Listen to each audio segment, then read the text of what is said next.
Hebreus capítulo 10, versículos 23 ao 25. Olha só o que nos diz a palavra de Deus.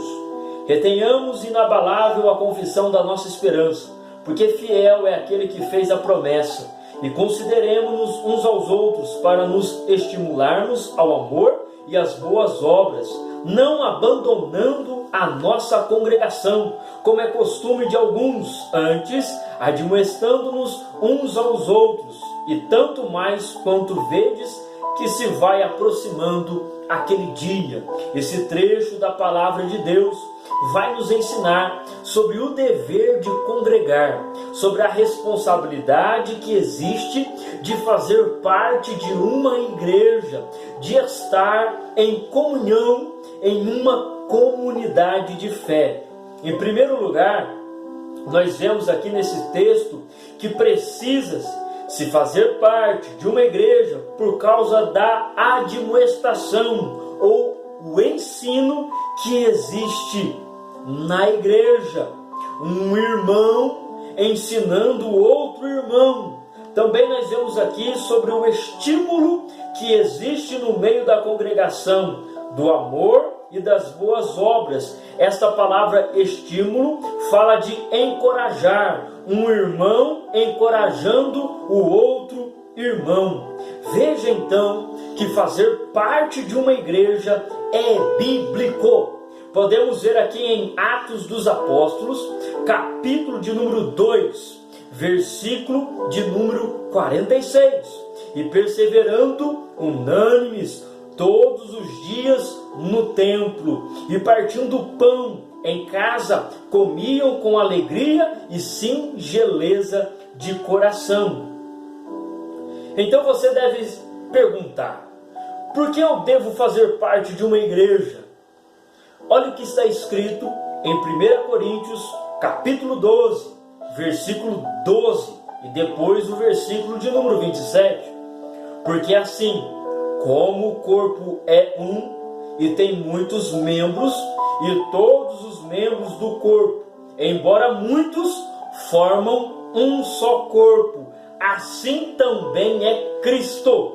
Olha só o versículo 27.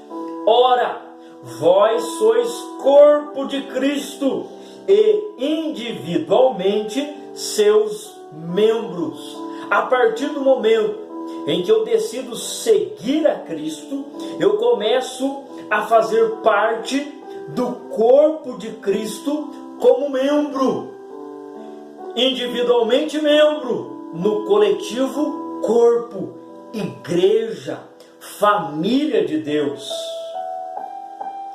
Veja então que cada pessoa é um membro no corpo de Cristo. Um membro não pode ficar longe de outro membro, porque senão não forma um corpo. Então aqui já existe a unidade. Existe aqui já uma relação entre pessoas. Quando os membros que são individuais se ajuntam, formam o corpo, forma a igreja de Jesus. E você deve então se perguntar: por que na igreja tem uma ordem eclesiástica? Existe uma espécie de hierarquia. Vejamos o que está escrito em Efésios capítulo 4, versículo 11, 12 e 13. E ele deu uns para apóstolos, e outros como profetas, e outros como evangelistas, e outros como pastores e mestres, tendo em vista o aperfeiçoamento dos santos, para a obra do ministério, para a edificação do corpo de Cristo, até que todos cheguemos à unidade da fé e do pleno conhecimento do Filho de Deus, ao estado de homem feito, à medida de estatura da plenitude de Cristo. Então, existe uma hierarquia para o aperfeiçoamento do corpo, que são os membros em individuais ou individual.